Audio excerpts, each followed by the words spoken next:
За Wango Outlet-ээр Wango-д Wango Outlet-ээр зочлоод за тэнцээ болохоор Nike, Adidas, Crocs гэдэг нэг эрзэнэн таавчиг байдаг шүү дээ. Тэр Vans, Skechers, Converse, тэгээд G-Shock гэх цагны дэлгүүр.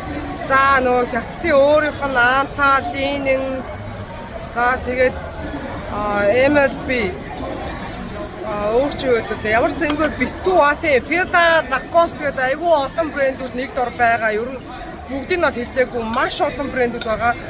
За эдгээр дэлгүүрүүд бүгдээрээ үндсэн хотын төвийн дэлгүүрүүдээс тодорхой хэмжээгээр хямдардаг.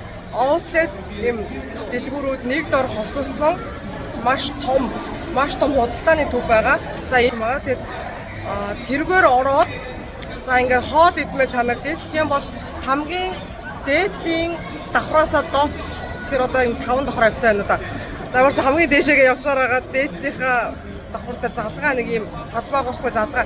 Тэн дотор маш олон хоолны газрууд байж байгаа. Тэгээд нэг хоолны газрыг та нарт бол санал болгож бодсон.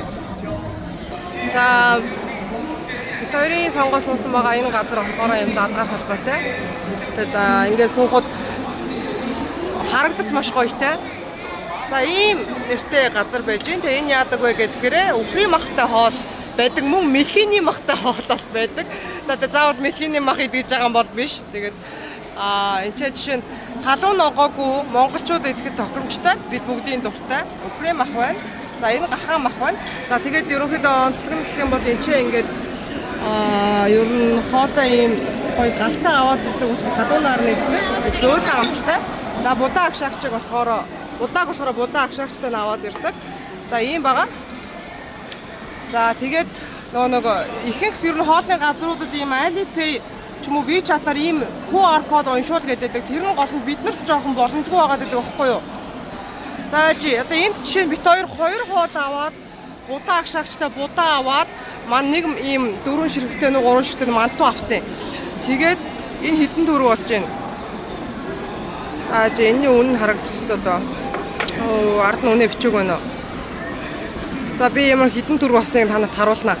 Тэгээ манайхан ч ерөнхийдөө халуун ногоо тэгээ хоол жоохон идэх дурггүй нойр болчихгаа цусмас өгдөж гээд ходоод өгдөг хүмүүс байдаг шүү дээ.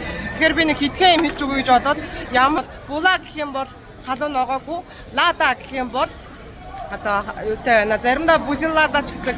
Хэрвээ лада гэх юм бол энэ маань халуун ногоотой юм байна гэж ойлгох нь байна. Тэгээд будаа асуумаар бол мифан ига мифан нэг будаа авъя. За пив уумаар байгаа хүмүүс нь пиж үү гэдэг хэлж болно. Цай уумаар бол чаа гэж хэлж болно. За ус уумаар бол швей гэж хэлчихнэ. За нэг аяг авмаар бол ига бейзэ нэг аяг авчаа гэж хэлж болно. бейзэ. Тэгээд хоёр махыг ер нь тогтоогоод давчих хэрэгтэй. Хэрвээ өвхрийн мах авмаар ах юм бол neuro тэгээд дахианы мах авмаар ах юм бол zero. За эдгээр нэг хитгэн үгнүүдийг ер нь яагаад чэйжилж хэрэгтэй вэ гэхээр юм болгон дээр ингээд нөгөө давхаа зангаа хэрэглээд ах ч юм уу эсвэл байн транслейт ашиглаад байхад үгтэй байх юм бол хэрэглээний хитгэн үгээ хэлчихэд маш хурдан ойлголцчихно гэсэн. За тэгээ ихэнхдээ Alipay-ээр буюу төлбөр тооцоогоо хийгээ явчихна. Тэгээ бас нэг юм хэлэх гээд байгаа нөгөө нэг тэр юм нь унших жоохон төвөгтэй байгаад ах юм бол зүгээр цаасан хэлбэрээр авъя гэх юм бол балаар тэмдэглэдэг цаасан хэлбэртэй меню бас гаргаад өгчдөг байгаа шүү.